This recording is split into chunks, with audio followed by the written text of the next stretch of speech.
နေရလဲစကားများများပြောနေတဲ့အတွက်ကြောင့်လို့ဒီစာလုံးမြင်လာတဲ့ဟိုဘာလဲဆိုတာကိုသိနိုင်တာမျိုးစကားနဲ့လို့ဆိုလို့ရှိရင်အဲ့ဒီစာဖတ်နေနေရအဲ့လိုမျိုးဖြစ်နိုင်တယ်စကားများများပြောနေရဲ့အလေးကြီးရှိတဲ့အတွက်ကြောင့်ဒီစာကိုပတ်သက်လက်နဲ့မြန်မြန်ဖတ်နိုင်တာမျိုးဆိုလို့ရှိရင်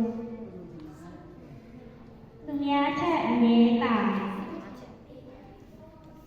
စကားပြောတဲ့နေရာမှာပြောတာတခြားနေရာမှာပြောချင်တာမဟုတ်ဘူးစကားပြောလို့ရှိရင်ကိုကစကားနဲ့ဒီကအမြဲတာနေတယ်ဘာလို့လဲဆိုတော့အမြဲဖြည့်ရှင်းနေနေတယ်အဲ့ဒါမျိုးဆိုလို့ရှိရင်စကားပြောတဲ့နေရာတာမယ်လို့ပြောတယ်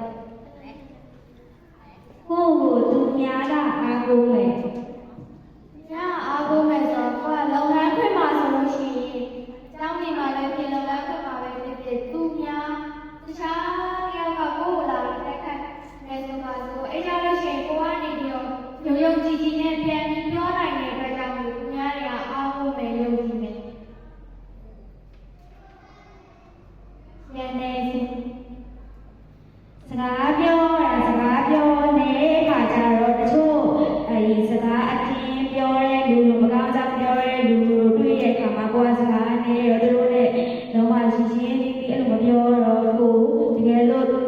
တို့အတင်းကြီးမကောင်းကြောင်ပြောနေတယ်ဆိုတာသိသွားပြီဆိုလို့ရှိရင်ပြန်ဖြစ်ကြမယ်ဒါပေမဲ့ကိုယ်ကစကားနဲ့ကိုယ်ကမပြောဘူးဆိုတဲ့အတွက်ကြောင့်မလို့ကိုယ်ကခေါင်းမိတ်နေတဲ့ခေါင်းမိတ်လာတဲ့အဲ့လိုပဲလည်းကြောင့်မလို့ကိုယ်ကရင်မှမပါတော့အဲ့ဒါဆိုလို့injury ရှိခြင်းစကားနဲ့ရောကိုကတိုင်းသူများရဲ့စကားဝိုင်းနေဖြစ်သူများရဲ့ဘာပဲဆော့ဘာပဲလို့ကိုကထိုင်နေရကိုလုံးနေရတော့တစ်ခုပဲလုပ်နေတာတော့မဟုတ်ဆိုတော့ကျောင်းမှာစာပြီးနေစာချိုးစာယူကိုနာမဲ့တယ်ဆိုကိုကိုဖတ်နေမယ်သူများရဲ့စကားပြောနေချိန်မှာမပါတော့လို့တကယ်လို့သူများရဲ့အစုခံနေရပြီဆိုရင်ကိုအိမ်ဝင်ရှိထိုင်နေလို့ရတယ်အဲ့ဒါမျိုးဆိုတော့မညာတော့စကားများမပြောမိခြင်းစကားပြောတဲ့အခါမှာအမှားရတော့သူများခေါင်းကြွားလို့သူများရှိရဲ့အရာတစ်ခုကိုကြွားရတဲ့အခါမှာကိုကမရှိတာနဲ့သူများရဲ့ရှိမှာအားမငယ်အောင်ဆိုပြီးကိုယ်လည်းအဲ့လိုမျိုးပြောပြလိုက်တယ်အဲ့ဒါလည်းညာတစ်ခုပဲစကားနဲ့တခြားမဟုတ်လို့အဲ့ဒါကမပြောပြီးတော့လည်းညာခုနေအဲ့ဒါပြောတာ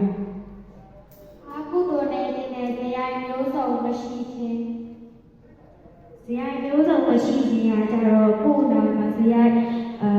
မကောင်းတဲ့ဆက်ပဲဖြစ်ကောင်းတဲ့ဆက်ပဲဖြစ်ပေါင်းမိရဲ့စကားရဲ့ညာပြောမိရဲ့ဆိုရင်ကမိတ်ဆွေတရားဖြစ်သွားပြီသူကကောင်းလာပြီဆိုတော့သူ့မှာသူကစိုးနေပြီဆိုရင်သူနဲ့ကိုယ်နဲ့ပေါင်းနေပြီဆိုတော့သူလည်းစိုးတယ်လို့ကိုယ်လည်းတစ်ချိန်ကြာလို့ရှိရင်သူစိုးတယ်လို့ကိုယ်လည်းစိုးလာပြီအဲ့ဒါကိုစိုးတယ်မာရီကတကယ်ချင်းနေရောနှစ်ဖွဲ့တော့ဘာဖြစ်လဲလားအားပေးလိုက်ကြပါ